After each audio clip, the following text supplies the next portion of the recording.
여러분 안녕하세요, 블랙입니다. 오늘은 금리 이야기를 하면서 영상을 시작해볼까 합니다. 요즘 한국과 미국뿐만 아니라 전 세계적으로 높은 금리 때문에 이거 큰 거 오는 거 아니야? 경제 위기 오는 거 아니야? 이러한 걱정이 매우 많습니다. 실제로 높은 금리가 우리의 실생활을 어렵게 만들고 있고 자산 시장 역시 지난 10년처럼 팍팍 오르진 않습니다.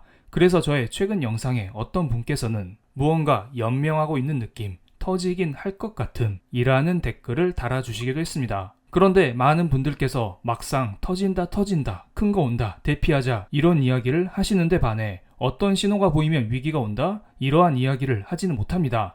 그래서 이번 영상에서는 여러 전문가들이 어떠한 발언을 하고 있는지 그리고 현재에는 어떤 위치에 놓여 있는지 이러한 것들을 체크해보는 시간을 갖겠습니다. 현재의 미국 기준금리는 다들 아시다시피 5.5%입니다. 지난 20년간 평균 기준금리가 2.5%인 것을 감안했을 때 매우 높은 것은 분명해 보입니다. 그리고 현재 기준금리는 지금까지 기준금리 하향 추세를 깬 흐름이죠. 미국은 지난 20년간 기준금리의 고점을 꾸준히 낮춰왔었는데요. 그렇지만 이번 인플레이션 위기를 맞아 물가가 너무 높았기 때문에 연준은 지난 금리의 고점을 뚫고 기준금리를 5.5%까지 올려버렸습니다. 그리고 여전히 많은 사람들은 연준에서 기준금리를 내려줄 것이라고 기대하고 있습니다. 선물 시장에 따르면 사람들은 내년 말에는 연준에서 지금보다 기준금리를 3번 정도 내려줄 것으로 기대하고 있습니다. 제 기억에 따르면 몇 달 전에는 다들 연말쯤에는 7번, 8번 이 정도 금리 인하를 기대했었는데요. 하도 연준이 기준금리를 올려버리니 사람들이 많이 양보해서 이제는 3차례 정도 금리 인하에 맞춰진 것 같습니다. 그럼 연준은 내년 말쯤에는 기준금리를 정말로 3번 정도 내려줄 수 있을까요? 최근 연준 회의에 따르면 연준은 내년 말 기준금리 타겟치를 5.1%로 잡고 있습니다. 지금에 비해 금리를 딱 한 번 내려줄 것이다. 이러한 이야기를 하고 있는데요. 그냥 안 내린다는 것입니다. 이거 엄청나죠? 지금 상태로 최소한 1년 이상 쭉 간다는 말을 하고 있습니다. 그리고 이 정도에 그치지 않습니다. 연준 위원들이 지금 상황에서 추가적인 금리 인상을 외치고 있습니다. 아니, 사람들은 3번 내려야 한다고 말하는데 여기에서 더 올린다고요? 너무한 거 아닌가요? 이러한 매파적인 말을 하고 있는 인물 몇 분을 보겠습니다. 원래 비둘기파였다가 어느새 매로 전향한 닐 카시카리 미니애폴리스 연은 총재의 발언을 보겠습니다. 참고로 이분은 기본적으로 연준은 경제 위기 없이 인플레를 잡을 수 있다라고 주구장창 외치고 있는 분입니다. 최근 이분이 미니애폴리스 연은 홈페이지에 이러한 보고서를 게재했습니다. 이분은 앞으로 시나리오를 크게 2가지로 가정을 했습니다. 첫 번째는 경제 위기 없이 소프트 랜딩할 가능성,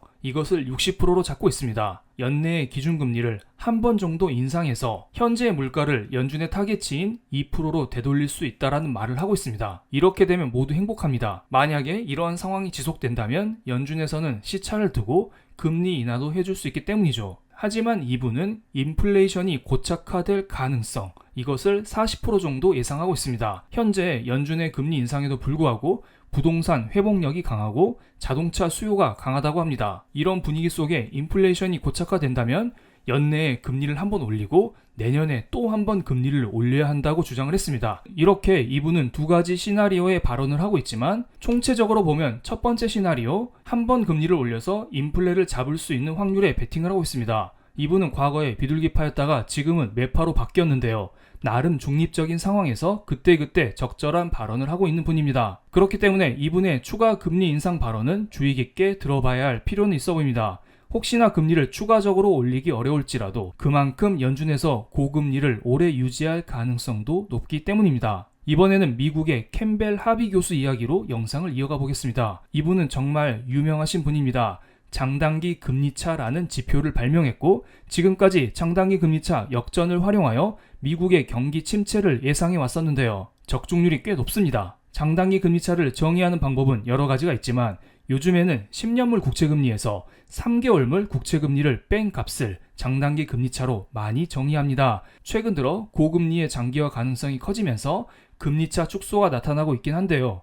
하비 교수가 과거에 어떤 발언을 했는지 살펴보면 정말 놀랍지 않을 수가 없습니다. 때는 2019년 11월 달입니다. 코로나 경제 위기가 터지기 몇 달 전에 장단기 금리차가 이렇게 역전되었다가 역전폭이 축소되는 것을 확인하고 나서 미국의 경기 침체가 닥쳐도 놀랍지 않다라는 발언을 했습니다. 그리고 실제로 회색으로 음영친 부분에 코로나 경제 위기가 터져버렸습니다. 이분이 위기를 말하고 몇 달 후에 바로 위기가 터져버렸습니다. 정말 놀랍지 않나요? 코로나 경제 위기를 정확하게 예견했습니다. 역시 장단기 금리차 발명자다운데요. 그리고 시간이 흘러 작년 말에 다들 경제 위기 온다, 경제 무너진다 이러한 분위기가 팽배해 있었죠. 그런데 이분은 나홀로 소신 발언을 하면서 지금의 금리차 역전은 경기 침체에 대한 거짓 신호다. 미국 경제는 위기 없이 연착륙이 가능하다라는 긍정적인 발언을 했습니다. 그리고 나서 실제로 큰 위기는 없었죠. 자, 그렇다면 그 이후 시간이 꽤 흘렀는데요. 요즘 장단기 금리차를 보면 역전폭이 축소되고 있죠. 마치 코로나 직전과 비슷한 상황입니다. 이런 현상을 보면서 하비 교수는 어떤 말을 했을까요? 코로나 직전처럼 위기 이야기를 또 했을까요? 지난 9월달 하비 교수는 이렇게 금리를 올리다가는 미국이 경기 침체에 빠진다. 연준 너네 실수하는 것이라는 발언을 했습니다. 캠벨 하비 교수는 미국 경기 침체 원인이 연준의 급격한 금리 인상에 있다고 했습니다. 보통 금리차 역전 이후에 평균 13개월의 시차를 두고 경기 침체에 빠진다고 합니다. 하비 교수는 지난 10월 달에 금리차 역전이 발생했기 때문에 미국 경제가 올해 12월 달이나 내년 1월쯤에는 침체에 빠질 것으로 전망을 했습니다. 하비 교수는 지금 인플레가 생각보다 낮은데 왜 연준이 금리를 이렇게 올리는 거냐? 연준 너네 실수하는 거야. 정신 차려. 이러한 말을 했습니다. 지금 현재 인플레는 생각보다 낮을 수 있고 연준이 인플레를 내리기 위해 과도하게 금리를 올리는 결과를 초래할 수 있다고 우려 섞인 말을 했습니다. 그리고 이번에는 연준 내부에서도 연준의 실수에 대한 이야기를 했네요. 굴스비 시카고 연은 총재도 연준의 금리 인상에 대한 우려감을 표했습니다. 왼쪽부터 GDP, 고용, 물가를 차례대로 그린 것인데요. 제가 그린 것은 아니고 시카고 연은에서 그린 겁니다. 파란색 커브가 역사적인 흐름이고요.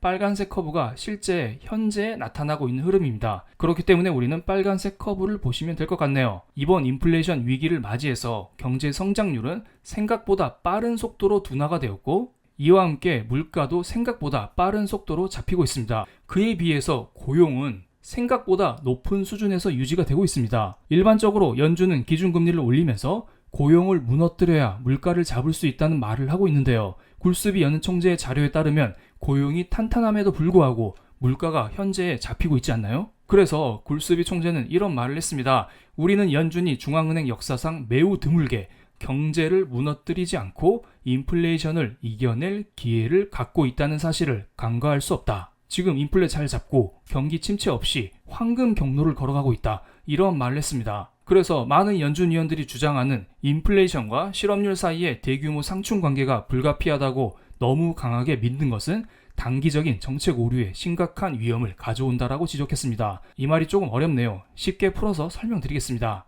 일반적으로 실업률과 인플레이션은 반비례 관계를 지닙니다. 물가가 높으면 실업률이 낮게 형성이 되어 있고요. 물가가 낮으면 반대로 실업률은 높을 수밖에 없죠. 그리고 현재는 미국 경제가 꽤 괜찮죠? 그러면서 실업률이 매우 낮고 인플레이션이 높은 상태에 머물고 있는데요. 많은 연준 위원들은 기준금리를 인상하면서 총 수요를 감소시키면서 이 커브를 위에서 아래로 끄집어 내리려고 노력 중입니다. 즉 실업률을 높이고 물가를 낮추려는 노력을 하고 있죠. 하지만 굴스비 총재는 지금은 이러한 흐름이 아니야. 우리는 경기 충격 없이 물가를 잡을 수 있는 단계에 있어. 그렇기 때문에 여기에서 더 이상 금리를 올리면 안 돼. 너네 실수하는 거야. 이러한 말을 하고 있습니다. 많은 사람들이 경제 위기 이야기를 하고 있죠.